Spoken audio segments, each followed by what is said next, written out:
Bihar board में, UP board में, किसी भी स्टेट बोर्ड का एग्जाम जो होता है उसमें अक्सर जो है आपका ये एसिडिक स्ट्रेंथ वाला क्वेश्चन रहता ही रहता है।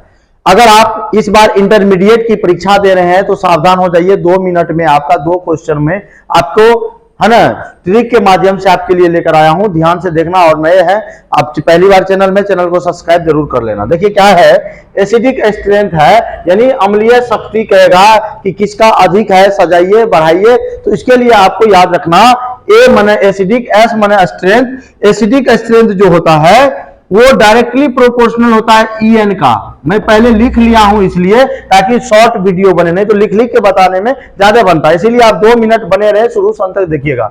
यानी एसिडिक स्ट्रेंथ जो है डायरेक्टली प्रोपोर्शनल होता है ईएन का। ईएन माने होता है इलेक्ट्रोनिगेटिविटी।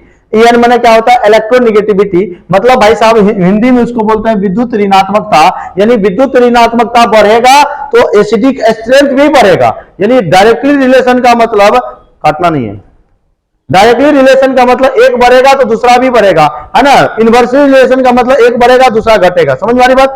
हाँ, देखिएगा तो विद्युत ऋणात्मकता पूरे आवर्त सारणी में सबसे ज्यादा होता है फ्लोरीन का, उससे कम होता है ऑक्सीजन का और सबसे कम होता है नाइट्रोजन का। और लगे हाथ एक बात और बता दें, ये हाइड्रोजन बॉन्ड भी बनाता है। यानी जिसमें आपका FON रहेगा, फोन लग जाएगा तो आप कहेगा हाइड्रोजन बॉन्ड बनता है। फोन लग जाएगा तो क्या बोलिएगा, हाइड्रोजन बॉन्ड बनता है। अब रही बात यहां पर कि बेसिक स्ट्रेंथ की बात करें तो बेसिक स्ट्रेंथ जो होता है भाई साहब वो इनवर्सली प्रोपोर्शनल होता है ईएन का। तो अब आप कहिएगा व्हाट इज ईएन? ईएन होता क्या है? तो ईएन होता है विद्युत ऋणात्मकता। यानी कि अगर हम, ये हमारा बॉन्ड बना हुआ है, जैसे मान लो हम ही परमाणु है, 2 हाइड्रोजन है, H और H के बीच में बॉन्ड बना है और H और Cl के बीच में बॉन्ड बना हुआ है। तो इस बॉन्ड को खींचने के लिए, तो यहां पर खींचने वाला तो दोनों हाइड्रोजन ही है। मैं भी खींच रहा हूं, मैं भी खींच रहा हूं। आप बताओ किधर जाएगा ये बॉन्ड? कमेंट में जरूर बताना।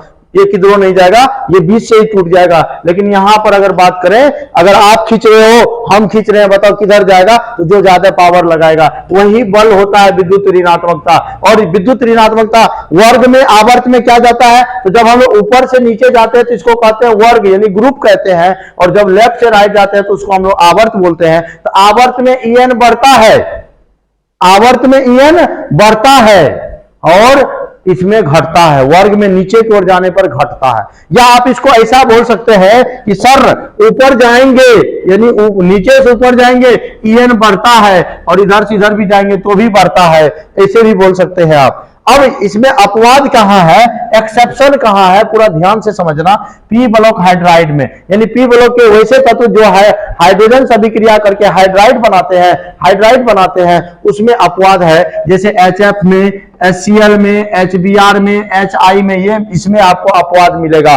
और एग्जाम में कैसे क्वेश्चन आएगा अभी मैं बताऊंगा, देखो ध्यान से जुड़े रहना, एकदम पूरा वीडियो को देखिए आप। वीडियो आपको हम लॉन्ग नहीं होने के कारण हमने शॉर्ट वीडियो आपको बनाया है।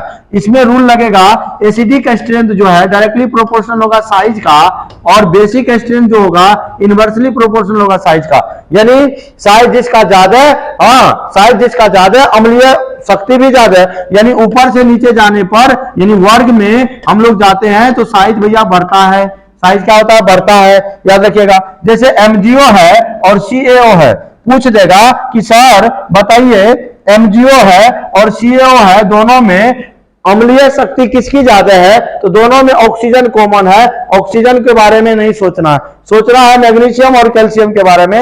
याद करिए, आपको वर्ग 2 में आवर्त सारणी में मैंने बताया था मैग्नीशियम और कैल्शियम, बेटा मांगे कन्या सुंदर, है ना, बेरिलियम, मैग्नीशियम, कैल्शियम। यानी बताओ वर्ग में नीचे जाएंगे तो ईएन घटता है। तो ईएन जिसका